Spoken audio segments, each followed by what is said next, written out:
मेरा नाम है इरशाद अहमद और स्वागत है आपका आईए का पाठशाला यूट्यूब चैनल में। सो फ्रेंड्स, इस वीडियो में हम पढ़ने वाले हैं डेली लाइफ रिडॉक्स रिएक्शन में। रिडॉक्स रिएक्शन जो है, हमने पिछले वीडियो लेक्चर में हमने पढ़ा था रिडॉक्स रिएक्शन के बारे में। अगर उस वीडियो को आपने नहीं देखा है तो उस वीडियो का लिंक जो है मैं अपने डिस्क्रिप्शन बॉक्स में डाल दूंगा, आप उस वीडियो को वहाँ से देख सकते हैं। सो फ्रेंड, स्टार्ट करते हैं डेली लाइफ रिडॉक्स रिएक्शन। इस रिएक्शन में बेसिकली हम पढ़ेंगे दो रिएक्शंस के बारे में। First is corrosion and second one is rancidity. So सबसे पहले हम पढ़ेंगे कोरोजन किसे कहते हैं and then we will study about rancidity. Corrosion किसे कहते हैं? It is eating away of metal articles. Means समय के हिसाब से किसी भी मेटल आर्टिकल का क्या हो जाना, खराब हो जाना। जैसे आपके घर में बाइसिकल जो होता है या फिर और भी पुरानी मशीनें जो होती हैं, वो समय के हिसाब से क्या हो जाती हैं, जैसे जैसे वो आर्टिकल जो है मेटल का वो ओल्ड होता है वैसे वैसे उसकी कलर जो है उसमें जो है चेंजेस आने लगते हैं। तो कौन से कलर जो है कैसे चेंजेस आने लगते हैं, तो देखते हैं हम कैसे मेटल आर्टिकल में चेंज आता है। सो आयरन के केस में क्या होता है, in case of iron it is called rusting. Iron के केस में किस हम क्या कहते हैं, उसको रस्टिंग कहते हैं। सो रस्टिंग कहते किसे हैं? सो कुछ ऐसे कंडीशंस रिक्वायर्ड होते हैं, कुछ ऐसी कंडीशन रिक्वायर होती हैं जिसके बेसिस पे रस्टिंग होता है। That is moist air. Moist air हम समझते हैं रस्टिंग कैसे होता है।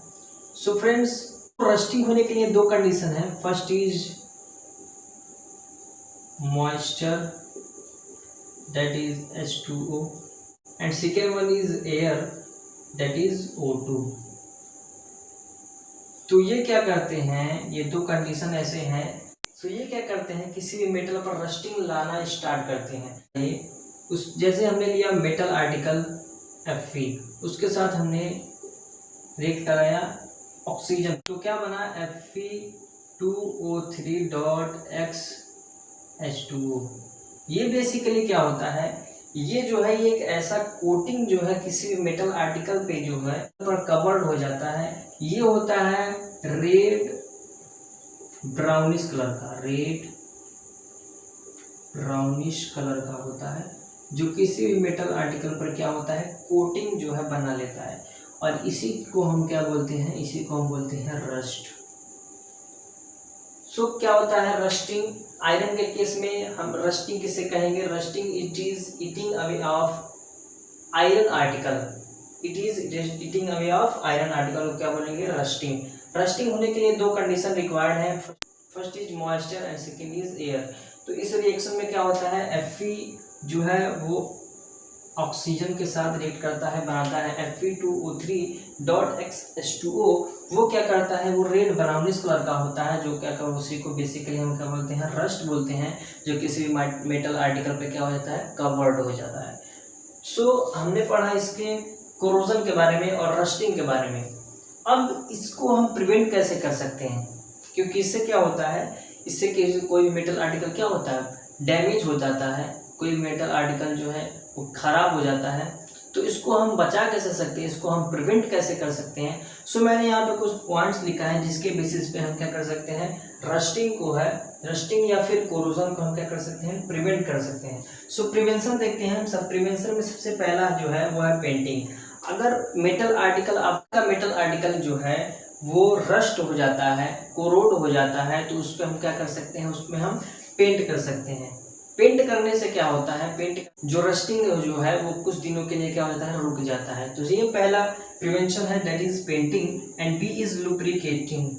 जैसे आपकी बाइसिकल जो होता है उसमें जो चैन होता है, बाइसिकल में बेसिकली जो चैन होता है उसमें क्या होता है, वो भी जो है वो भी कोरोड हो जाता है, वो भी रस्ट हो जाता है। तो उसको प्रिवेंट करने के लिए हम गीस या फिर ऑयल जो है उसको हम लुब्रिकेट करते हैं। अगर उसमें चैन में, बाइसिकल में या फिर किसी भी चीज़ में, किसी भी या फिर किसी मेटल आर्टिकल में, तो उसको हम क्या कर सकते हैं, रस्टिंग से प्रिवेंट कर सकते हैं।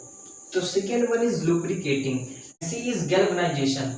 गैल्वेनाइजेशन बहुत ही इंपॉर्टेंट प्रोसेस है, इसको अक्सर एग्जाम में पूछे जाते हैं। ये अक्सर एग्जाम में जो है आता है, तो इसको हम अच्छे से समझते हैं। तो इसमें क्या होता है, हमने लिया एक मेटल आर्टिकल, आयरन का हमने मेटल आर्टिकल लिया, उस पर हमने कोटिंग चढ़ाया किसका, जिंक का, किसका, जिंक का। जिंक बेसिकली ये मेटल है, वो क्या करता है, जिंक जो है ऑक्सीजन के साथ रिएक्ट करके बनाता है जिंक ऑक्साइड। ये जिंक ऑक्साइड जो फॉर्म होता है ये क्या होता है, ये होता है इम्परमिएबल। इम्परमिएबल का मतलब है कि ये जो है जिंक ऑक्साइड जो यहाँ पे बना है, जो फॉर्म हुआ है, ये क्या करेगा, ये इम्परमिएबल है, मीन्स ये ऑक्सीजन को अंदर जाने नहीं देगा, जिससे आयरन आर्टिकल भी कोरोड या फिर रस्ट नहीं होगा।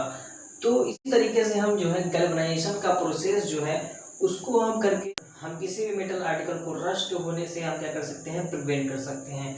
तो ये था C, that is galvanization. And D is electroplating. Electroplating में इलेक्ट्रोलिटिक प्रोसेस के मदद से हम क्या कर सकते हैं, प्रिवेंट कर सकते हैं रस्टिंग होने से। इसमें क्या करते हैं हम, इसमें हम कॉपर या फिर क्रोमियम का जो है वो हम मेटल आर्टिकल पर क्या करते हैं, कोटिंग करते हैं, जिससे क्या होता है कोई भी मेटल आर्टिकल रस्ट होने से प्रिवेंट होता है। तो फिर D is electroplating and E is alloying. Alloying क्या होता है, कुछ ऐसे स्टेनलेस स्टील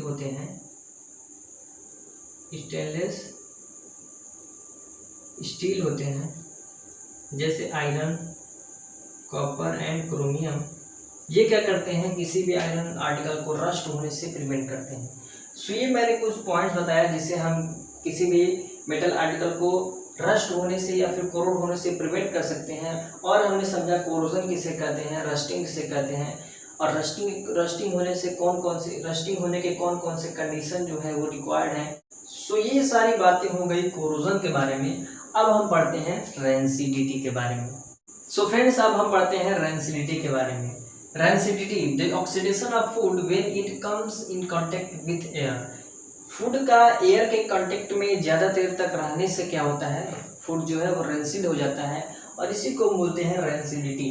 सो फ्रेंड्स, अक्सर गर्मियों में एक चीज़ कॉमन है कि अगर हम फूड को बना करके हम रख देते, वैसे ही एयर के कांटेक्ट में रख देते हैं और हम फ्रीज में रखना भूल जाते हैं, तो अक्सर गर्मियों में क्या होता है, फूड क्या होता है, ख़राब हो जाता है। कैसे पता चलता है कि फूड जो है वो ख़राब हो गया, तो क्या होता है, due to which it starts smelling bad and taste bad. उससे उस फूड से क्या होता है, ज़्यादा देर तक अगर उस फूड को हम एयर के कांटेक्ट में रखेंगे तो फूड क्या होगा, उसमें से बैड स्मेल्स आने शुरू हो जाएंगे और उसका टेस्ट जो है वो भी ख़राब हो जाएगा। तो इससे ही पता चल जाता है कि फूड जो है वो रेंसिड हो गया है, फूड ख़राब हो गया है। उसमें जो है बबल्स आने जो स्टार्ट हो जाते हैं, वो गंदे से जो है वो टेस्ट होते हैं उसके स्मेल जो है वो भी अच्छा नहीं होता है। तो इससे क्या होता है, वो फूड रेंसिड हो जाता है। तो रेंसिडिटी में हमसे समझा कि फूड का ऑक्सीडेशन होना when it comes in contact with air, और उससे क्या होता है, बैड स्मेल आने लगता है और उसका टेस्ट जो है वो भी बैड होता है। इस तरह से हम पता कर सकते हैं रेंसिडिटी। सो इसको हम प्रिवेंट कैसे करते हैं। सो मैंने आपको बताया कि अगर आप फूड को जो है उस फूड को अगर फ्रिज में हम रख देते हैं, तो फ्रिज में रखने के बाद जो माइक्रो ऑर्गेनिज्म जो होते हैं, उनकी जो एक्टिविटी होती है वो स्लो डाउन हो जाती है। और जब वो रूम टेम्परेचर पे अगर आप फूड को रखते हैं तो उनको एक ऑप्टिमम जो है टेम्परेचर प्रोवाइड हो जाता है,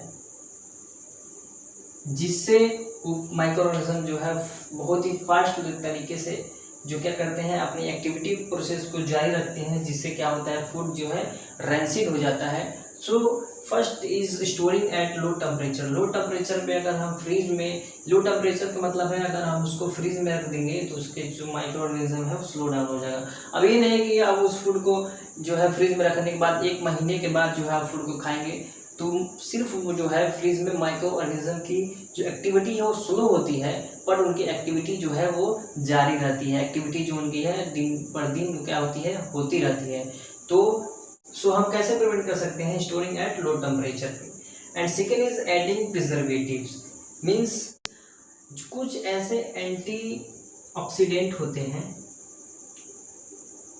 ऑक्सीडेंट जो क्या करते हैं, जो फूड को रैंसिड होने से क्या करते हैं, प्रिवेंट करते हैं। सो मेरा ये एडवाइस है कि आप फ्रेश फूड बनाएं और उसी फ्रेश फूड को खाएं और हेल्दी लाइफ एंजॉय करें। इसी तरह से हमने chemical reaction and equation chapter को हमने इन डिटेल कवर्ड किया है। So friends, I hope chemical reaction and equation chapter में आपको कोई डाउट नहीं होगा।